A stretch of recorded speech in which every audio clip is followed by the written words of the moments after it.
Hello everybody, welcome back to From Rhythm to Algorithm. We continue on with our derivation. So last episode we derived something very important, that energy is the potential or the capacity to do work, and then we directly logically ported that into energy is the potential for movement, right? We again, that's the complete derivation of where potential energy comes from. But again, our order, our chronology matters tremendously here. Because potential energy is an adjective describing energy. But in reality, energy and potential are both well defined. And they're related, right? When you wake up in the morning and you say, I have a lot of energy, right? You have the capacity to do a lot of work. You have the ability to do a lot of movement, right? Work requires movement. And so, again, that was a big, huge, massive result. Every single video has huge, massive results. But how does energy relate to tension? Right? The potential for movement. How does that relate to tension? If a system is tense, if it is under tension, if it is in a tense state, it is going to want to return to equilibrium. Right? The tension's so thick you could cut it with a knife. But energy is the potential for movement. Tension is the state of having the potential for movement. Yeah, so tension and energy, I guess, are proportional, I guess you would say, right? If there's a lot of tension in the room, yeah, there's a lot of potential for movement. You're at a bar and things are starting to get tense, shit might hit the fan, right? That's movement. So energy and tension are proportional. Obstinate, inordinate. Sensorality is stenality, coming directly from obstinate. Inordinate is obscene. Inordinate is unnecessary, right? Obviously, we've completed ordinality, and the opposite linguistically, inordinate. And that's a phrase or word that people use rather frequently. Energy is the potential for movement. Movement, right? What is movement? Movement changes position, right? First, second, third place is a position. I'm in first. What position are you in? I'm first. I'm second. Right? All of this stuff is kind of like related back to ordinality. And so movement changes position, right? What is position? Position is a place, and we just covered that, how that's ordinal. But what is position, right? Interchangeably, logically, a lot of people are thinking location, right? If I am in, again, first, we said, what position are you in? What is someone going to say to you? I'm in missionary position. But again, what is position to place? What is place to location? What is potential to position? Right? If you're positioned, right? If someone's positioning, it's kind of talked about in this leverage sense, right? Get into a good position. If you're in the battlefield, get into an advantageous position. So position to potential, I'd say positioning maximizes potential. If you're a little ball on a string on a pendulum and I bring you up here, I've positioned you in a place for maximum potential for movement. Positioning potentiates. Sensorality potentiates. What is position to direction? Location to direction. Again, we're back to the speed versus velocity. I'm not sure what that differentiation is supposed to be. I don't know how you have a speed, any sort of change in positioning, dx over dt, right? You're already having a direction. X is a direction. It's not a dimension, it's a direction.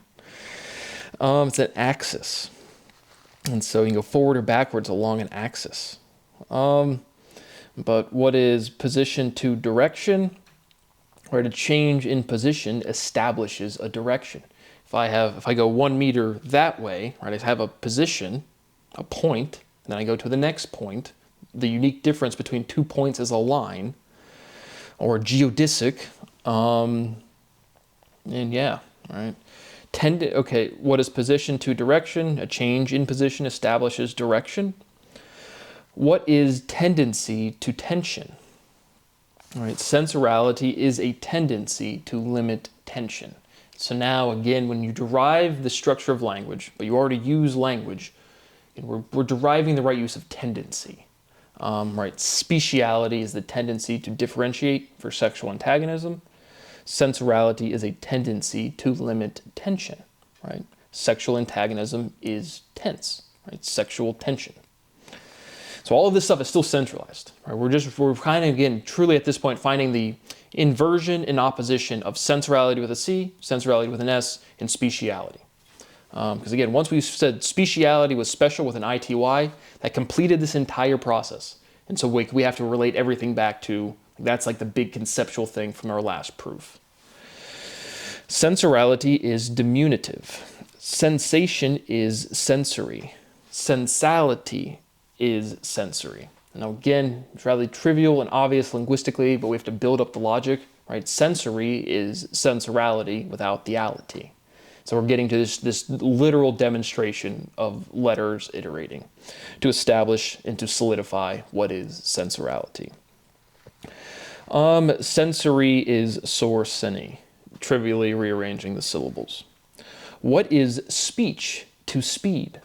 Obvious word construction. The speed and speech linguistically are very similar. Sensorality speeds, right? Speed is special, right? Linguistically, look at the words, right? But again, when you drive down the road, right, society has contracted this limit of saying speed limit, not velocity limit. Why? How? What differentiation is being made there? Or is it just another one of these forms of the same process? But again, it was very poignant throughout mechanics that there was some differentiation made. Velocity is a vector. Vectors have direction, and that's not dimension.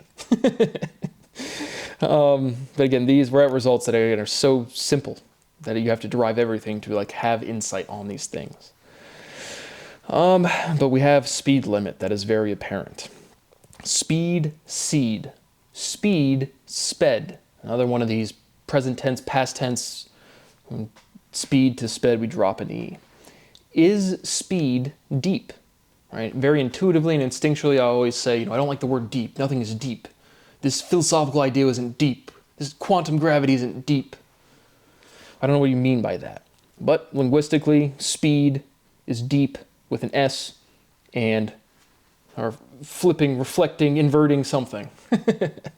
This iteration function of language representing sounds, physical processes with letters to construct words. But speeding is too fast, right? Again, I don't know what to say, but two, and two, the three unique logical uses in English. I have that written down. But how many unique meanings can a sound have? Intuitively, I want to say infinite, but and two, and two, that's three unique meanings. And how many, like slang, right? If I have a nickname, somebody's named Two, and I refer to a person as Two, and that's another meaning. And just in general, you take one given sound, how many unique meanings can they have? Again, I want to say like the number two is more fundamental than a nickname being Two, but like why? Again, what the fuck is slang? I still don't know. Again, what words are like fundamentally ontological? When I say fundamental, I mean frequent. The words used all of the time to describe the processes everybody interacts with. And when people say logically, when they say fundamental, they're talking about like the basics, like the most simple things you need to understand.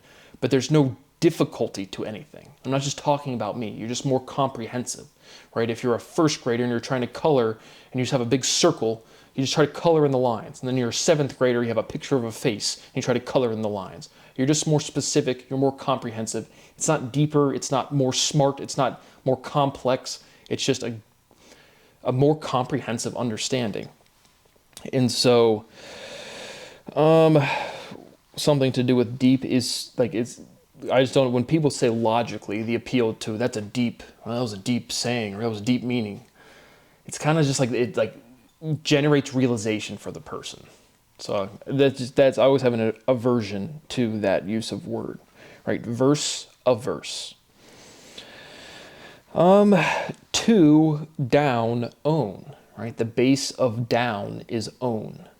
Owning possesses, possessing contains. Like when we're talking about sensorality with a C, inanimate objects, to possess something doesn't really equate to the word have, H-A-V-E.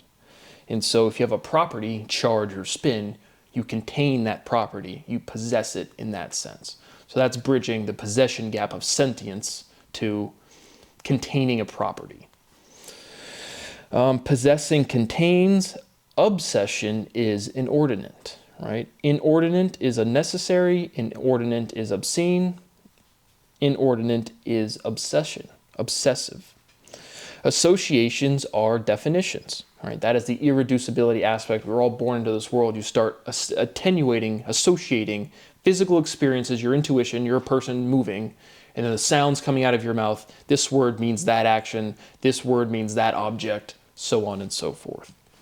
Sensorality is infinitivality, right? Infinitive generalized.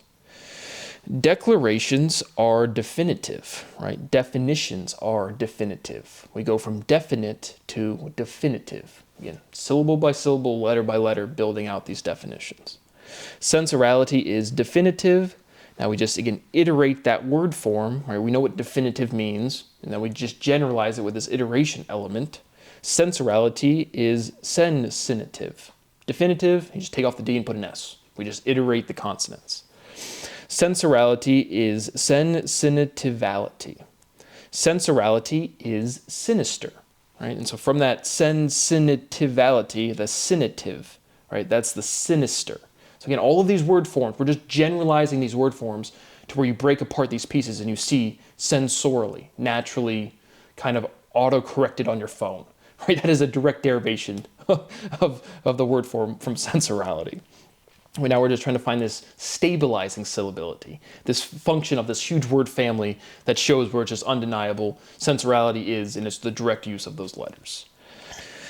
But sinister is an iteration of sister. How many ladies out there call your sisters sinister? Probably quite a few. How does inversion and opposition relate to connotation, right? Now we have all of this, again, this basic mechanic of letters representing sounds, and then how do we get them to be bad, negatively connotated, right? Sinister would be a bad thing. Sinister is evil. Malevolence doesn't really exist. Evil doesn't really exist, but it's inherent in our diction, right? Demon, right? That's a word you would see historically, but demon is the base of demonstrable, right? So we derived that previously.